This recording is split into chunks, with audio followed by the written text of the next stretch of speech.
আজকে আমরা দেখব একটি সার্থক বাক্য গঠন করার ক্ষেত্রে কি কি গুণাবলী থাকা আবশ্যক। প্রথমে আমরা জেনে নিই বাক্য কি। বাক্য হচ্ছে এক বা একাধিক শব্দ দ্বারা গঠিত, যা দ্বারা কোনো বিষয়ে বক্তার মনোভাব সম্পূর্ণরূপে প্রকাশ পায়। তো একটি বাক্য গঠন করতে গেলে আমাদের কি কি বিষয়গুলো লাগবে সেগুলো আমরা দেখব। একটা বাক্য সার্থক বাক্য গঠন করার ক্ষেত্রে প্রথমে যে বিষয়টা লাগবে সেটা হচ্ছে আকাঙ্ক্ষা, এরপরে আছে আসক্তি এবং তারপরে যোগ্যতা হচ্ছে যোগ্যতা। এই তিনটি বিষয়টা থাকলে কোনো বাক্যটি সার্থক বাক্যের গুণাবলী রয়েছে বলে আমরা মনে করব। প্রথমে আমরা জেনে নিই আকাঙ্ক্ষা জিনিসটা কি।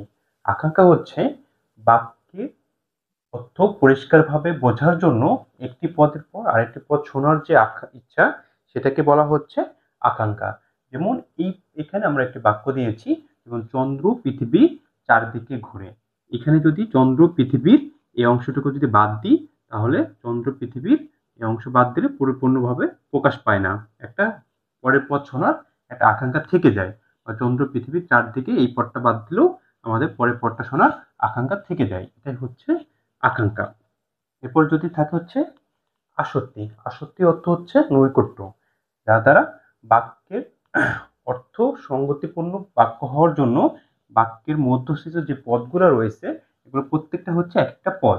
এই পদগুলার সুশৃঙ্খল পদবিন্যাসই হচ্ছে আসক্তি।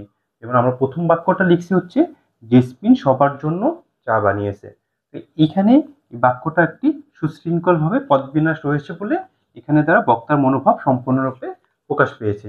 যদি এই বাক্যটার পদগুলো যদি আমরা এলোমেলো ভাবে বসাই, যেমন বানিয়েছে জন্য সবার জেসমিন চা, তাহলে এটার কোনো অর্থ প্রকাশ পায় না। শুধুমাত্র সুশৃঙ্খল পদবিন্যাস নাই বলেই এটি এই বাক্যের আসক্তিটা নাই, যার কারণে এটি সার্থক বাক্য নয়।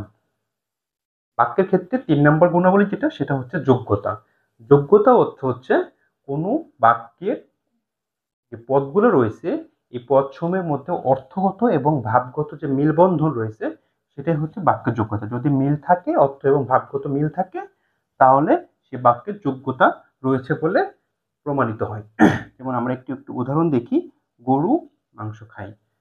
এই বাক্যটি আসলে অর্থ এবং ভাবগতভাবে মিল নাই, কারণ গরু এবং মাংসের সাথে গরু কখনো মাংস খায় না।